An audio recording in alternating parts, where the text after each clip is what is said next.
এছাই জোনমণি ৰাভা বাইদেউৰ ৰাজহুৱা শ্ৰাদ্ধ উপলক্ষে ৰাভা আছাম অট'নমাছ কাউন্সিলৰ উদ্যোগত শিলপুটা সমষ্টিৰ কাৰ্যবাহী সদস্যা ৰশ্মি ৰাভা বাইদেউৰ সহযোগত লগতে কমিটিৰ বিষয়ববীয়া তথা বেলগুৰি ৰাইজৰ সভাপতি সম্পাদক লগতে শ্ৰী শ্ৰী পদ্মাৱতী পুথিভঁৰালৰ সভাপতি সম্পাদক আৰু সদস্যা আৰু আই মাতৃসকল আজি আমি সকলোৱে মিলি তেখেতৰ বিদেশী আত্মাৰ চিৰশান্তি কামনা কৰি তেখেতৰ কাৰণে আজি আমি 300 গছি চাকি প্ৰজ্বলন কৰি তেখেতৰ বিদেশী আত্মাই যাতে চিৰশান্তি লাভ কৰে, লগতে তেখেতৰ মৃত্যুৰ যাতে উচিত তদন্ত হয়, লগতে পৰিয়ালবৰ্গই যাতে ন্যায় পায় তাকে কামনা কৰিলোঁ।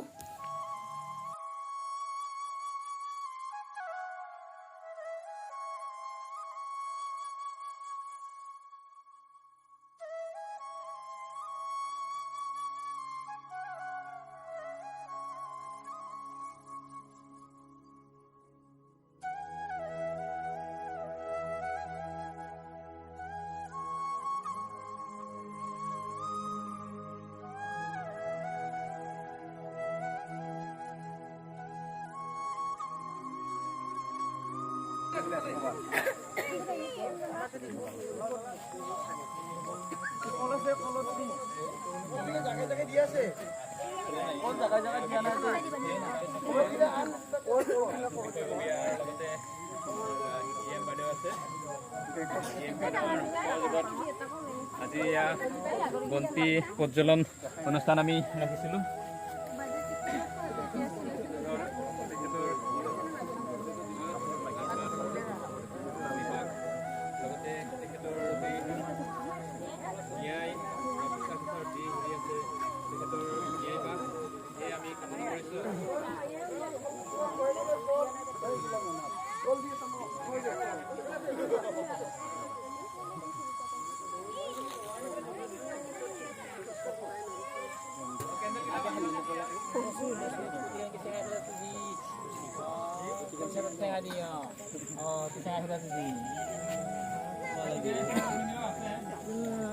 যাৰা বলে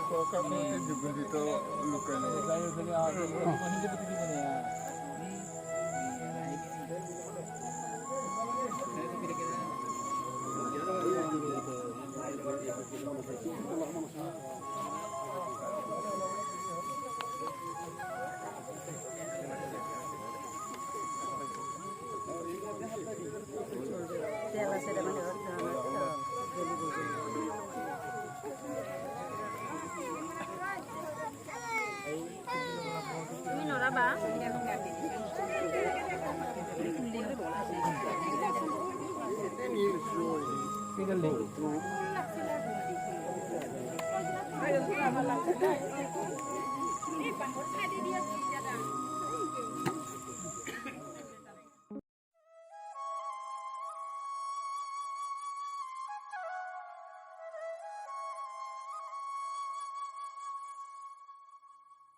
আমাৰ অঞ্চলৰ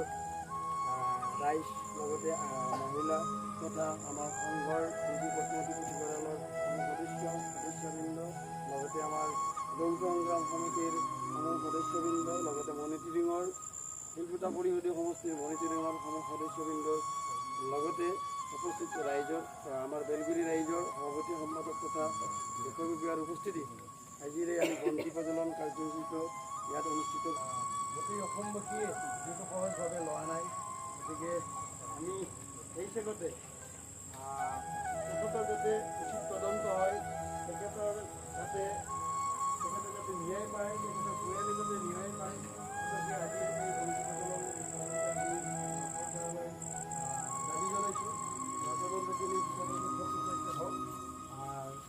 মণি ৰাভাই যাতে যিহেতু আমাৰ মাজত নাই তেখেত, গতিকে স্বৰ্গত যাতে সুখ শান্তিৰে থাকিব পাৰে, তাৰ কাৰণে আমি ভগৱানৰ ওচৰত 1 মিনিট সময় মৌন প্ৰাৰ্থনা কৰিম। গতিকে কোনো সদা হয় ব্যক্তিয়ে যাতে কথা নকয়, মনে মনে থাকে। গতিকে মই আৰম্ভ কৰিছোঁ। ওম শান্তি।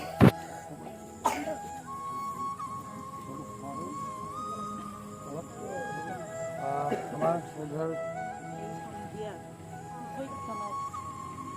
বেলগুৰি ৰাজহুৱা খেলপথাৰত বন্তি প্ৰজ্বলন কাৰ্যসূচীত উপস্থিত থাকিব পাৰে বেলগুৰি গাঁৱৰ ৰাইজৰ সভাপতি প্ৰমুখ্যে বিষয়ববীয়াসকল, আই মাতৃসকল, শিলপুটা সমষ্টিৰ মনিটৰিং কমিটিৰ